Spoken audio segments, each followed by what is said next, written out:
Hello everyone, welcome to my channel English with Reena Tiwari.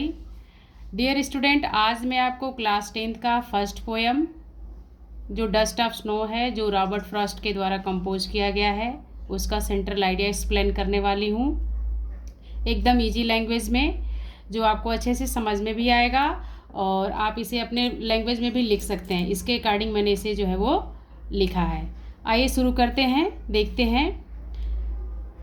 Dust of Snow is a small poem composed by the American poet Robert Frost.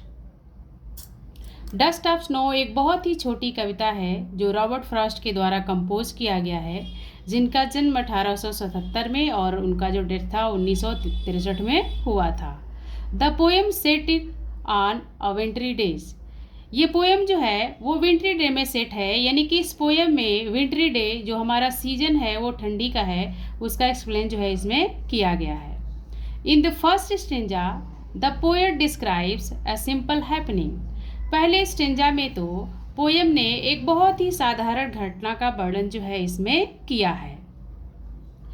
The snow is falling heavily. उनके according जो है उन्होंने बताया है कि the snow is falling heavily. Snow जो है बहुत ही तेज़ी से गिरता है, बर्फ़ जो है वो बहुत तेज़ी से पड़ रहा है। The snow flake have covered the top of the tree. जो स्नो फ्लैक है, जो बर्फ़ का फुहारा है, वो पूरे जो है पेड़ पर जो है वो कवर किया हुआ है। The poet is standing under the hemlock tree. और जो पोएट हैं, कवि हैं रॉबर्ट फ्रॉस्ट, वो एक हेमलॉक ट्री के पास खड़े हुए हैं, उसके अंडर जो है वो खड़े हुए हैं।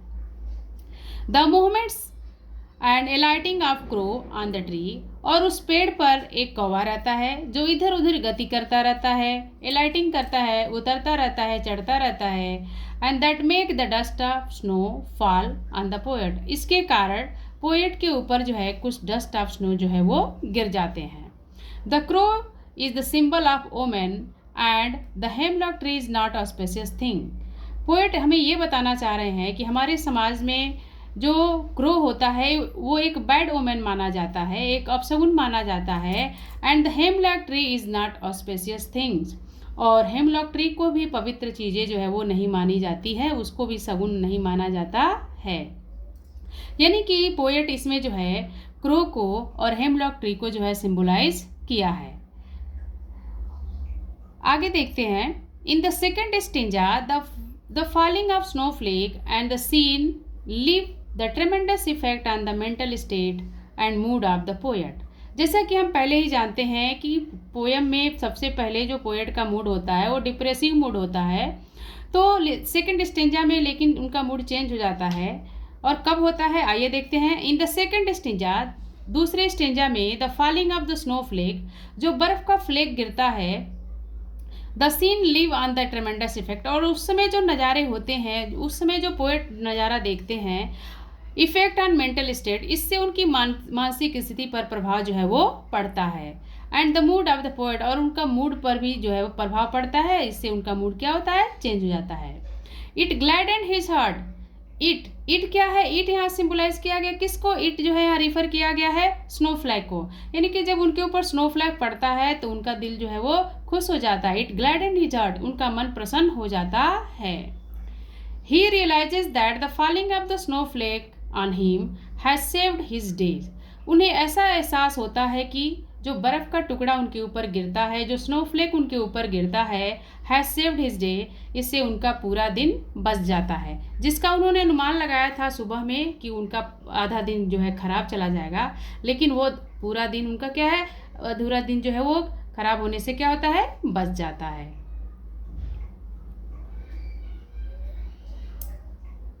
एक बार फिर से इसे रिवाइज कर लेते हैं। देखिए, उन्होंने बताया है डस्ट ऑफ स्नो जो पोएम है अमेरिकन पोएट रॉबर्ट फ्रॉस्ट के द्वारा कंपोज किया गया है। और इस पोएम में उन्होंने विंटरी डे को वर्णन किया है और विंटरी डे का सीन इसमें दिखाया गया है। और फर्स्ट स्टेंजा में पोएट ने सिंपल साधारण सी घटना का वर्णन किया गया है। उनके ऊपर बर्फ के टुकड़े तेजी से पड़ते हैं, और कब पड़ते हैं, जब वो एक हेमलॉक ट्री के पास खड़े होते हैं। और जब पोएट बता रहे हैं कि जब वो खड़े होते हैं तो उस पर एक कौवा रहता है, वो एलाइटिंग करता है, कभी मूवमेंट करता है, जिससे क्या होता है, उन बर्फ का कुछ टुकड़ा उनके ऊपर जो है वो गिर जाता है। और लेकिन उन्होंने ये भी संकेत दिया हमें कि क्रो और जो हेमलॉक ट्री है वो हमारे समाज में वो बैड ओमेन माना जाता है, लेकिन इनके वजह से इनके मूड में चेंजिंग आ जाती है, परिवर्तन आ जाता है। तो उन्होंने सेकेंड स्टेंजा में इसका डिस्क्राइब किया है, कहा है कि falling the snowflake and scene leave tremendous effect on the mental state and mood of the poet, कि इससे उनके ऊपर जो उनकी मानसिक स्थिति है और जो उनका मन है वो क्या होता है, बहुत सारा उसमें परिवर्तन हो जाता है। इससे इट ग्लैडन हिज हार्ट, उनका हृदय जो है क्या होता है, खुश हो जाता है, प्रसन्न हो जाता है, ग्लैडन हो जाता है।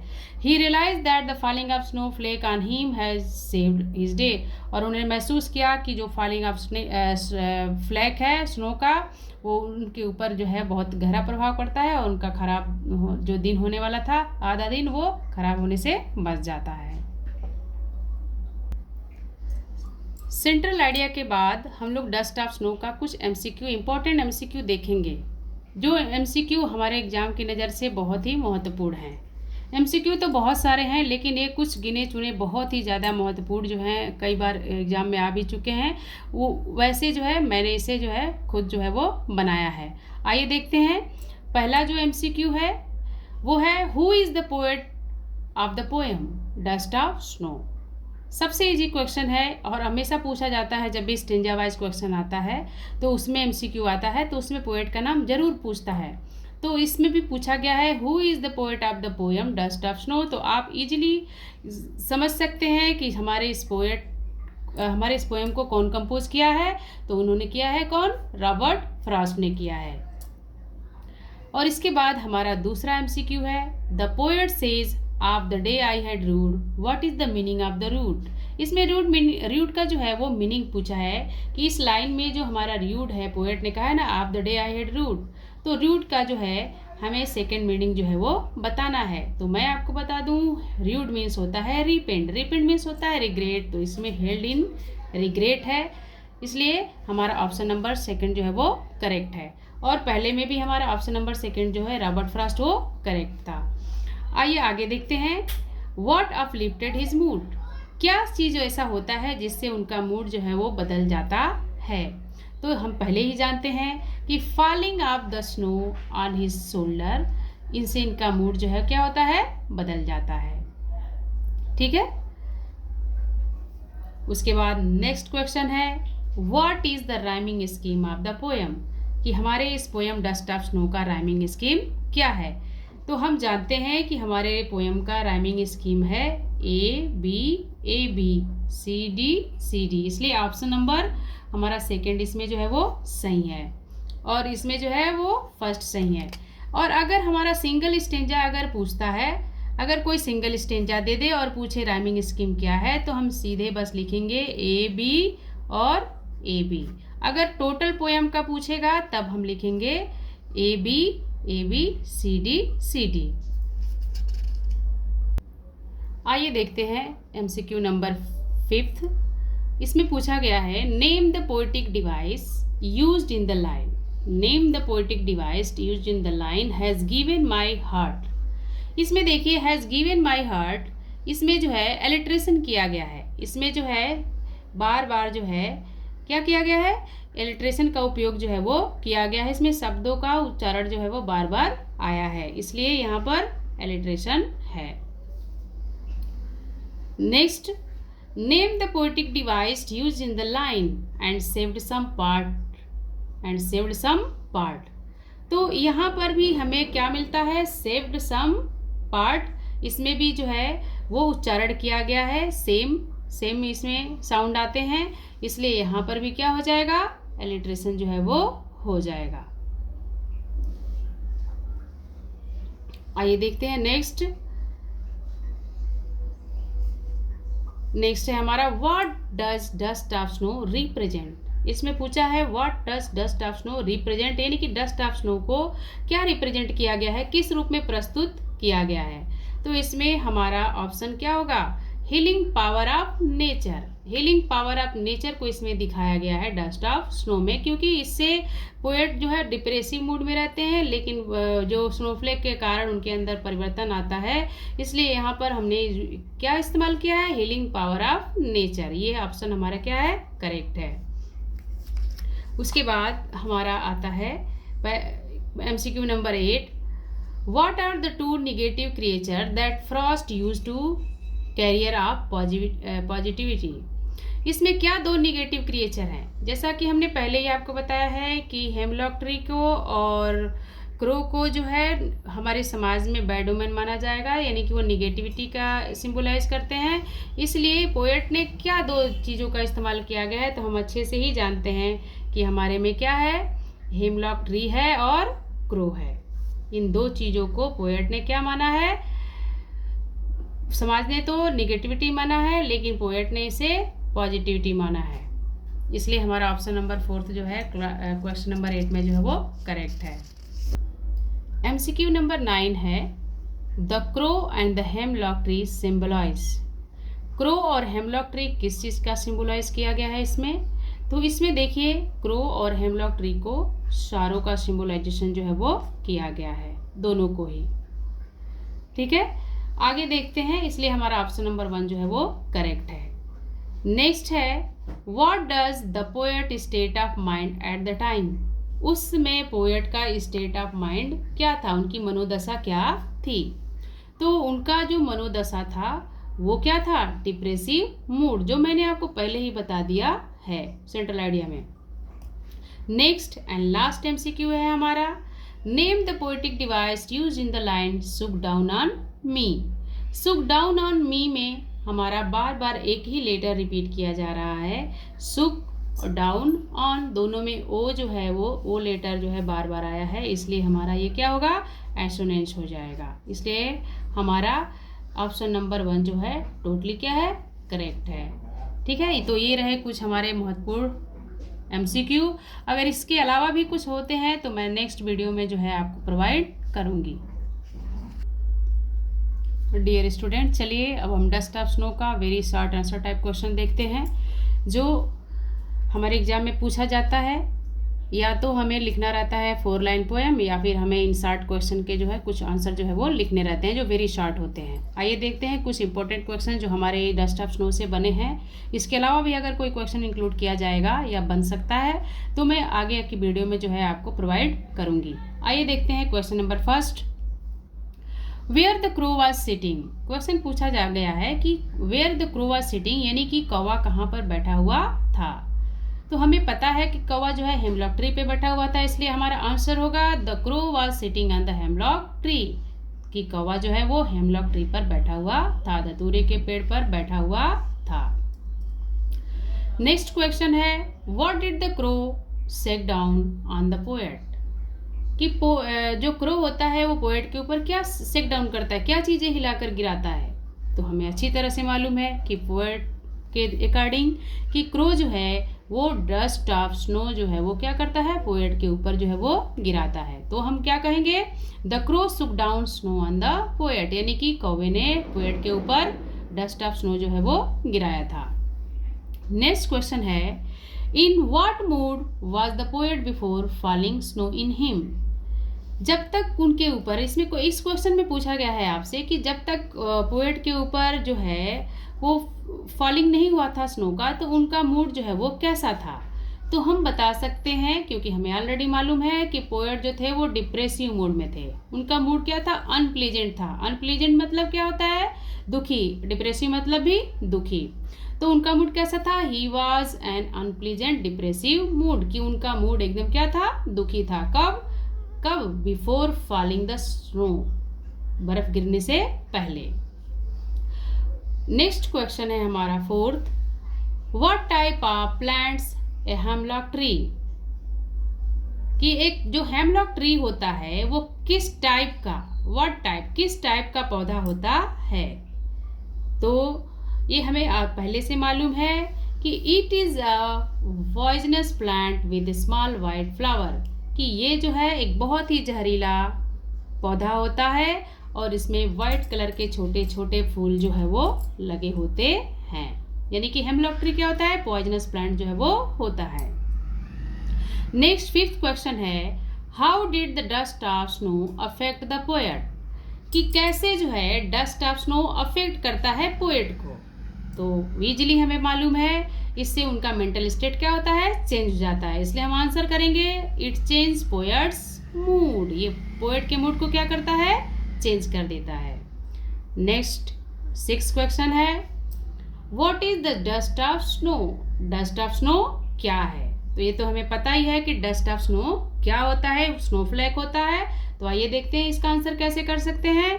Dust of snow is snowflake. Dust of snow क्या है, एक स्नोफ्लैक है, या फिर दूसरी तरह से कह सकते हैं small and soft particle of snow. ये बहुत ही छोटे छोटे और मुलायम, बहुत ही सॉफ्ट ये स्नो के पार्टिकल होते हैं, उसका अंश होता है।